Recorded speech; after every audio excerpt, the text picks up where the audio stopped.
Hey, my name's Scott Duncan, and I'm sorry if you're hearing me do my spill again, but I just did a movie, so you might be getting two movies, you might be getting one movie, but you're gonna have to hear my spill again. Anyway, today's April 19th. Mueller report just came out, and you're gonna get to see a patent of mine. First of all, I want to talk about what just happened. At least I just saw it, so I know it's got to be pretty new because I'm looking at this stuff all the time. This is from Mexico, so it's a seal for a toilet inside a closet flange. They've done it in flexible plastic, and I conceived of this idea like 3.5-4 years ago. I've got 3 patents that do. It does this, but it does it much simpler. In fact, they had to get around my patents. I have everything, the seal coming out of the flange, and they're using little Lego type shims to raise the closet flange to the correct floor height. And then they use a little thing like this that sets on the floor and tells them where to raise it up to. And there's really no need for the shims or that. So anyway, I want to talk about one of the ways I did it that I like. My first way of doing this was having making a flange and having it. This is issued, and it screws right out of the flange to the desired floor height, and then it's actually got a cap that goes on top of it for test cap. Anyway, I did another patent I liked better, and then I came back after Mexico did what they did. I came back and I looked at this one. And there's some things I wanted to do to this one. The patent covers it, but I just wanted to make it better. I want it to fit any flange.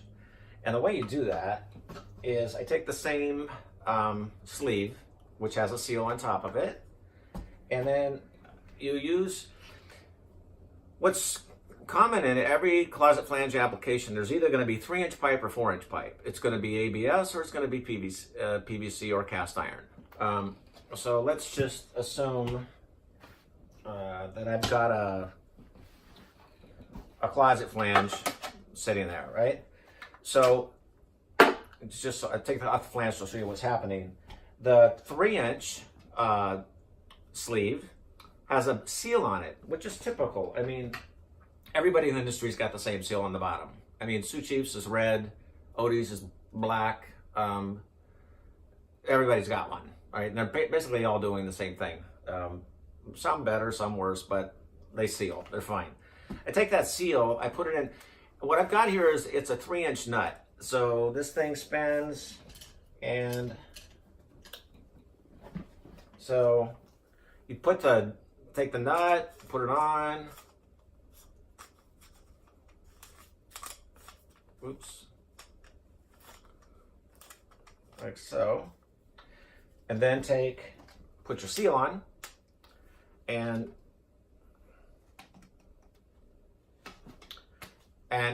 it's set. And now you just unscrew it to the floor height and use, where'd that thing go? The gauge. Set it on the floor, bring it up to the toilet horn. It's already set. So you raise it to wherever the top of this cardboard here hits the horn. And you raise it to the desired height and you set your toilet. That's 3-inch. You take off the 3-inch one, you give them the 3-inch gasket, and you give them a 3-inch nut, and where's my 4-inch? You give them a 4-inch nut and a 4-inch gasket.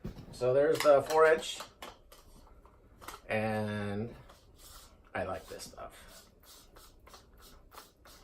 So that's that. And then you'd put on the 4-inch sleeve, and it would go into the 4-inch pipe. And the same thing.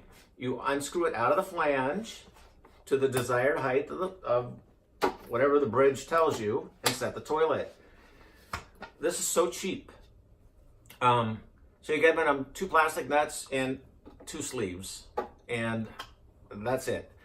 I would make one change to it I haven't done yet. I only thought about it a couple days ago. I would just, right here, I'd make that a little oblong where it comes up and tips and then straightens back out. The reason for doing that That's probably already evident to you, but you see the space I have in there?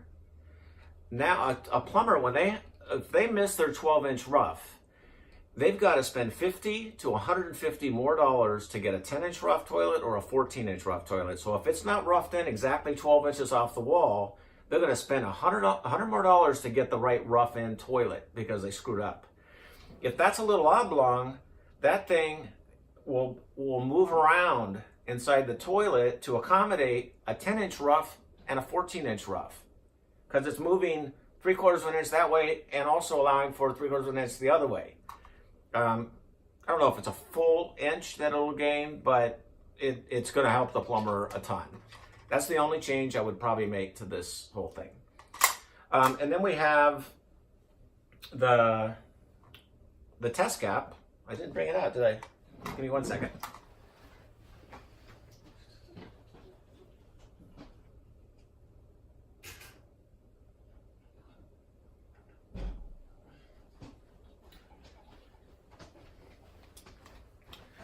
Sorry.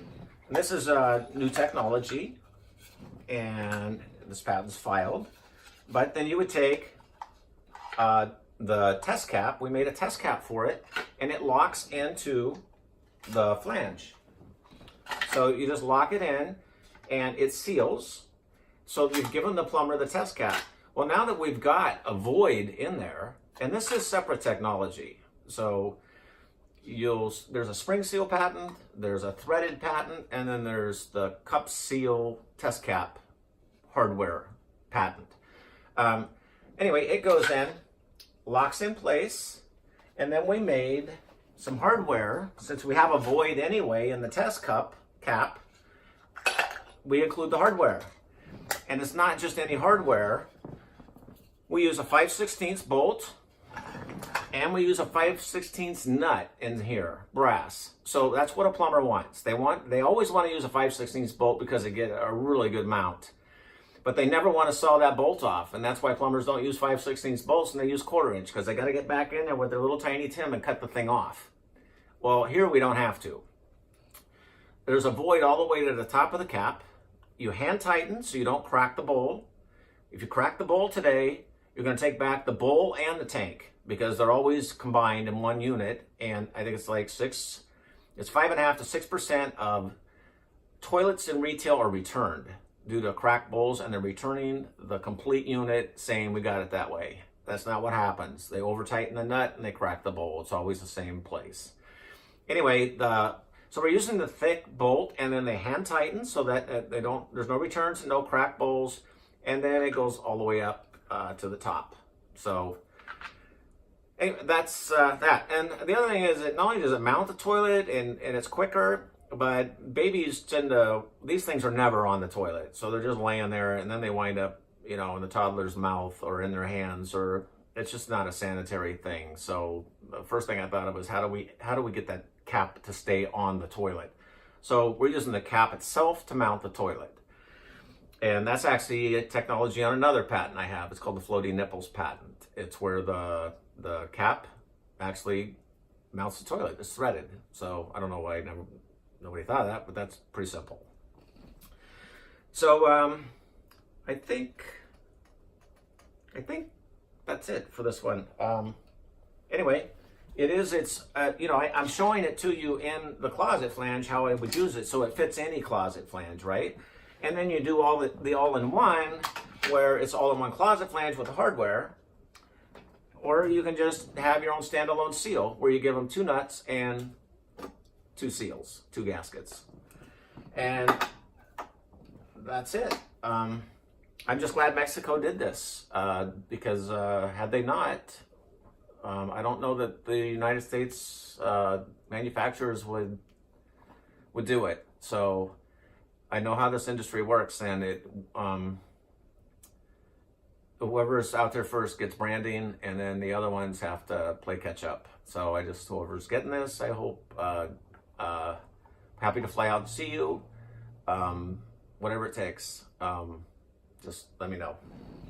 Probably left a bunch of stuff out, and that's why I'd like to come out and see you, because I can't think of everything while I'm doing this, but I tried. All right, Thank you.